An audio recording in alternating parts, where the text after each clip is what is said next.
So in this video, we are going to see how to use Google authentication with JWT. So in last video, we have seen how to use JWT auth guards. And in this video, we'll see how to use Google strategy to authorize user.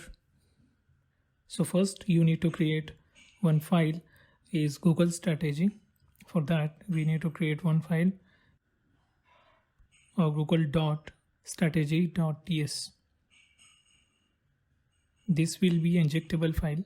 So for that, we need to create a class and that should be injectable.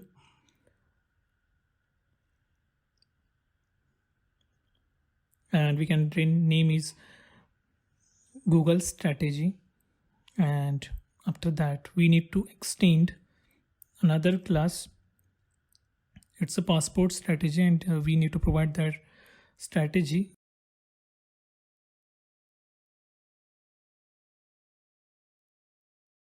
Here we need to create constructor and validate method. And then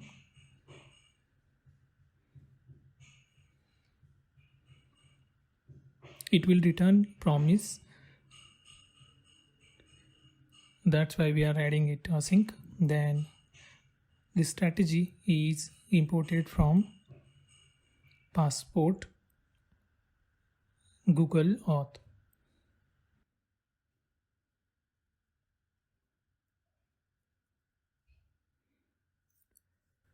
Now in constructor, we are calling super method of this passport strategy, and for that we need to provide all required parameters.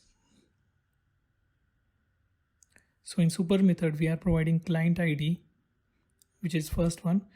For that, I have created client ID constant in constant file and we are importing here. Second one is client secret, and that is again client secret. You will get this all details from Google console, where you can create projects and set all the details like callback URL plus main URL of your application. So you can update there. You need to create a project on that Google console. So I have provided this URL for redirection, so that I need to use this URL here itself. When it authorize user and send back all the data, then it will redirect to this URL. And scope means you are what data you want: email, profile, username. This data you can provide here. Then move to validate method. Here you can see we need to provide 4 parameters like access token, refresh token, then profile, and then there will be a callback function which is called as done.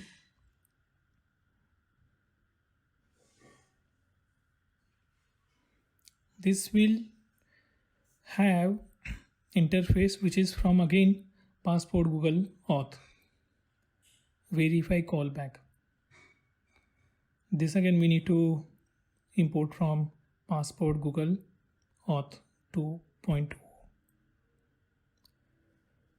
And here we need to call done method, and we need to pass 2 parameters. One is null and second is profile, so that when user get to this strategy and try to validate, all the details like profile will be returned from this strategy,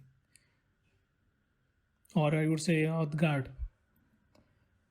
So this is ready and we can use it in import using auth module and import it here. You can see it is imported, and this auth module is already imported in our app module. So you can see it is already imported. So we can go to controller directly and start adding routes for this Google and Google authorization. Let's start. The first route will be a Google, because it is mapped in Google Cloud, where we have declared this. Second one is use guard of Google. So it will redirect user to that particular page where it will ask Google sign in. It will not require any function body. It will be empty function for here. Next is like we need to create another route which is for callback URL. When you get logged in, and it will redirect you to this URL on your application. So this is the mapping of that URL. After that, we need to use auth guards, and that will again Google. Here we need to add function body. So we can call it as callback and add function body here. We need a request and response as well here. So let's add that.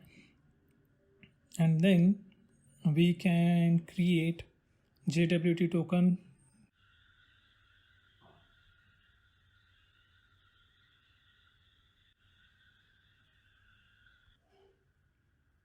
Whatever the response we have received, which is in request object.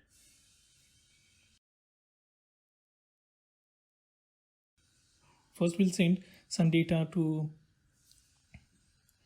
this API. Again, we'll create one constant variable JWT, and we will call auth method here. You can see like it is already in returning promise, so that's why we have to write await, and then we can call this .auth service login. We are passing request.user, means all object of the Google authentication, and then we'll get JWT token.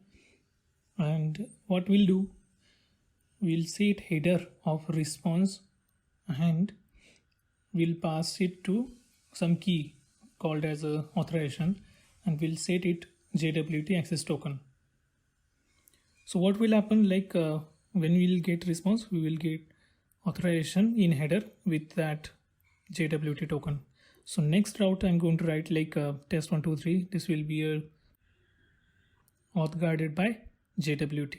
So whatever the values we are passing from client, that will be validated on JWT token. So for that, what we need to do, we need to pass JWT token in header as a bearer token.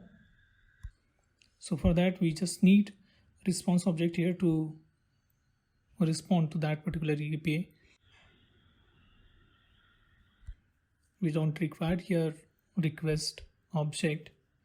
So I'm just writing success, and let's verify all these functions, and then we can start.